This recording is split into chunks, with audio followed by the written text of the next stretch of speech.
عمران اسے دیکھنے کے لیے آگے بڑھا اور پھر جھک کر اس کے چہرے سے نقاب الگ کرنے لگا۔ ایک بار پھر پیکسی کے حلق سے چیخ نکلی کیونکہ جرہاڑی کے دونوں ہاتھ اٹھ کر عمران کی گردن سے لپٹ گئے تھے۔ دونوں میں پھر جدوجہد ہونے لگی۔ عمران اپنی گردن چھڑانے کی کوشش کر رہا تھا لیکن جرہاڑی نے شاید اپنی ساری طاقت صرف کر دی تھی۔ وہ دونوں گتھے رہے۔ عمران کی گردن بری طرح پھنس گئی تھی۔ وہ کافی قوت صرف کرنے کے باوجود بھی گردن چھڑانے میں ناکام رہا۔ پیکسی کی سمجھ میں نہیں آ رہا تھا کہ وہ کیا کرے۔ وہ یہ بھی دیکھ رہی تھی کہ عمران غفلت میں چوٹ کھا گیا ہے اور شاید اب جرہاڑی کے پنجے سے گلو ہلاسی نہ ہو۔ ویسے بھی جرہاڑی عمران کے مقابلے میں دیو ہی تھا اور اب اس وقت پیکسی کو خیال آیا تھا کہ رفعت اور جرہاڑی کے ڈیل ڈول میں ایک ہی جیسے تھے۔ دفعتاً اس کی نظر اس خنجر پر پڑی جو جرہاڑی کے قریب ہی فرش پر پڑا ہوا تھا۔ اس نے جھپٹ کر خنجر اٹھا لیا اور پوری قوت سے جرہاڑی کے بازو پر ضرب لگائی۔ ایک کریہا چیخ کے ساتھ جرہاڑی کی گرفت ڈھیلی پڑ گئی اور عمران اچھل کر پیچھے ہٹ گیا، لیکن اس نے پھر جست لگائی اور دوسرے ہی لمحے وہ جرہاڑی کے سینے پر سوار تھا۔ پھر وہ اس وقت تک اس کے چہرے پر مکے مارتا رہا جب تک کہ وہ سچ مچ ساکت نہیں ہو گیا۔ اب تم نے رول ادا کیا ہے کسی ہیروئن کا، عمران نے پیکسی کے شانے پر ہاتھ رکھ کر کہا۔ اب بھی وہ کسی تھکے ہوئے گدھے کی طرح ہانپ رہا تھا۔ یہاں سے جلدی نکلو، پیکسی بھرائی ہوئی آواز میں بولی، میرا دم گھٹ رہا ہے۔ تم ذرا دیر اس کمرے میں ٹھہرو، میں دیکھوں شاید اس عمارت میں فون بھی ہے۔ ڈرو نہیں، اب یہ حقیقتاً بے ہوش ہو گیا ہے۔ میں ایک آدمی کو اطلاع دینا چاہتا ہوں کہ میریلن کا قاتل مل گیا ہے۔ دوسری صبح وہ آدمی بھی ڈینی کی پیکاک سروس گرفتار کر لیا گیا جس نے جرہاڑی کے اماں میریلن کو قتل کیا تھا۔ یہ سرکس کے مسحوروں ہی میں سے تھا اور 100% جرہاڑی کا آدمی تھا اور اس نے اسی طریقے سے میریلن کو قتل کیا تھا جس کے متعلق عمران اور پیکسی میں پہلے ہی گفتگو ہو چکی تھی۔ بلیو پائپ جس کے ذریعے زہریلی سوئی میریلن کی طرف پھینکی گئی تھی شہنائی ہی کی شکل کا تھا۔ یہ گرفتاری جرہاڑی کے اقرار جرم کے بعد عمل میں آئی۔ کیپٹن فیاض نے جرہاڑی پر تشدد کی انتہا کر دی تھی، تب کہیں جا کر اس سے کچھ اگلوا لینے میں کامیاب ہوا تھا۔ اس قتل کا مقصد اس کے علاوہ اور کچھ نہیں تھا کہ ڈینی کا سرکس ویران ہو جائے۔ محض میریلن کی وجہ سے اس کی گیلریاں تماشائیوں سے بھری رہتی تھیں۔ سرکس کے مسحرے کو پولیس کے حوالے کر دینے کے بعد عمران اور فیاض ڈینی کے آفس میں آ بیٹھے۔ وہاں پیکسی بھی موجود تھی لیکن اس کی آنکھوں سے گہرا غم مترشح تھا۔ دیکھا آپ نے، ڈینی مسکرا کر بولا، میری دونوں ہی باتیں صحیح نکلی، یعنی لیمی بے قصور تھا اور یہ حرکت جرہاڑی ہی کی تھی۔ کالی تصویر نے غلط فہمی پھیلائی تھی۔ عمران بولا، اگر وہ اس طرح میرے ہاتھ سے نہ چھنی جاتی تو۔ مگر سپر فیاض، لیمی نے اس کے متعلق کیا بتایا تھا؟ بھائی اس نے جو کچھ بھی بتایا تھا سچ ہی بتایا تھا، لیکن مجھے یقین نہیں آیا تھا، اس لیے میں نے اس کے علاوہ تمہیں اور کچھ نہیں بتایا تھا کہ تصویر کی پشت والی تحریر پر میریلن ہی کی تھی۔ ویسے تو لیمی پورا فلسفی ہے، پتہ نہیں وہ اس سرکس میں کیوں جھک مار رہا ہے۔ فلسفی اور سرکس بڑی مضحکہ خیز بات ہے۔ وہ اپنی عاشق لڑکیوں کو کالی تصویریں بھیجتا تھا اور انہیں لکھتا تھا کہ وہی اس کا اصل روپ ہے۔ سڈول جسم اور خوبصورت حد و حال سب فریب ہیں، لہذا انہیں فریب سے محبت نہ ہونی چاہیے، لیکن جو اصلیت ہے اس سے بھی انہیں کوئی دلچسپی نہیں ہو سکتی، کیونکہ خوبصورتی پر جان دینا آدمی کی فطرت ثانیہ بن چکی ہے۔ اور پتہ نہیں کیا کہا تھا اس نے، مجھے یاد نہیں۔ بہرحال پروگرام یہ تھا کہ میریلن کے قتل کر کے ایسے حالات پیدا کیے جائیں کہ شعبہ لیمی پر ہو۔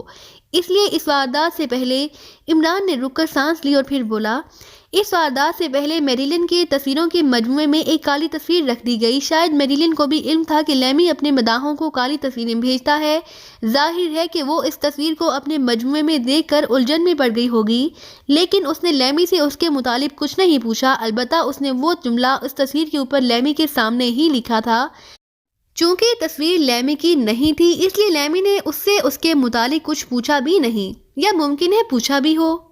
اس سے پوچھا تھا، فیاض بولا، لیکن اسے کوئی تشویش بخش جواب نہیں ملا تھا۔ ملتا بھی کیسے جبکہ میریلن اسے لیمی ہی کی تصویر سمجھتی تھی، بلکہ اسے تو لیمی کے استفسار پر غصہ آ گیا ہوگا۔ ٹھیک ہے، عمران نے کہا، اور اس تحریر کے متعلق بھی لیمی کو تشویش نہ ہوئی ہوگی، کیونکہ وہ میریلن کا ایک پسندیدہ جملہ تھا جسے وہ اکثر زبان سے بھی دہراتی رہتی تھی۔ وہ اس نے کسی فلم میں سنا تھا۔ بہرحال وہ تصویر اس کے مجموعے میں اس لیے رکھی گئی تھی کہ اس کی موت کے بعد پولیس لیمی کے خلاف شبہات میں مبتلا رہے۔ ادھر اس کا دم نکلا تھا اور ادھر ساری تصویریں اس کے صندوق سے نکال کر اس انداز میں بکھیر دی گئیں کہ ہوا مہوا ان پر نظر پڑے۔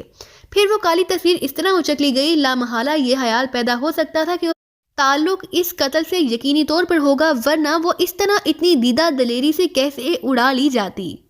مجرم چونکہ اس سرکس سے متعلق تھا اس لیے وہ مجھے اچھی طرح پہچانتا تھا اور یہ بھی جانتا تھا کہ میں نے یہاں یہ ڈھونگ کس لیے پھیلایا ہے۔ وہ میری اور پیکسی کی گفتگو بھی سنتا رہا تھا، اسی لیے اسے یقین ہو گیا تھا کہ میں رفت پر بھی شبہ کر رہا ہوں۔ یہی وجہ تھی کہ ان لوگوں نے رفت کے گرد بھی جال بننا شروع کر دیا۔ مجھ پر اس وقت خنجر پھینکا گیا جب رفت بھی پنڈال میں موجود تھا، اور پیکسی نے نہ صرف اسے دیکھ لیا تھا بلکہ اسے یقین ہو گیا تھا کہ خنجر رفت کے علاوہ اور کسی نے نہیں پھینکا۔ وہ خنجر میں نے نشانات کے لیے تم تک پہنچایا، لیکن اس پر کسی قسم کے نشانات نہیں ملے۔ نوٹ پر رفت کی انگلیوں کے نشانات موجود تھے۔ اس کے بعد سے باقاعدہ طور پر میری نگرانی ہونے لگی۔ پھر ایک رات ان لوگوں نے مجھے درندوں کے کٹہرے کے قریب دیکھ لیا۔ ان میں ایک آدمی رفت ہی کے ڈیل ڈول والا تھا۔ پیکسی بھی یہی سمجھی تھی کہ وہ رفت ہی ہے۔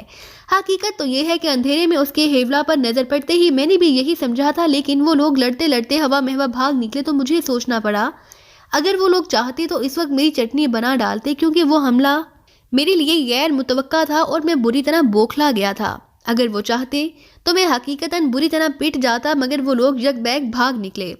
جرہارڈی بذات خود اس مہم میں شریک ہوا تھا، اور اس لیے شریک ہوا تھا کہ اس پر رفت کا دھوکہ ہو۔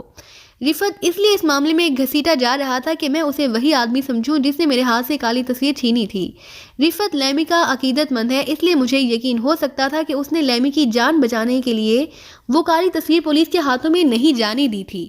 میں یہی سوچتا، مگر مجرم حماقتوں پر حماقتیں کرتے چلے گئے۔ انہوں نے مجھے گھیرا اور ہوا مہوا بھاگ نکلے۔ اسی جگہ سے میں نے جرہارڈی کی فکر شروع کر دی۔ میں نے اسی رات کو پیکسی کی چھولداری میں بیٹھ کر آواز بلند ایک پروگرام مرتب کیا۔ آواز اس لیے اونچی رکھی تھی کہ باہر سے سننے والوں کو ہماری گفتگو لفظ بلفظ سنائی دے۔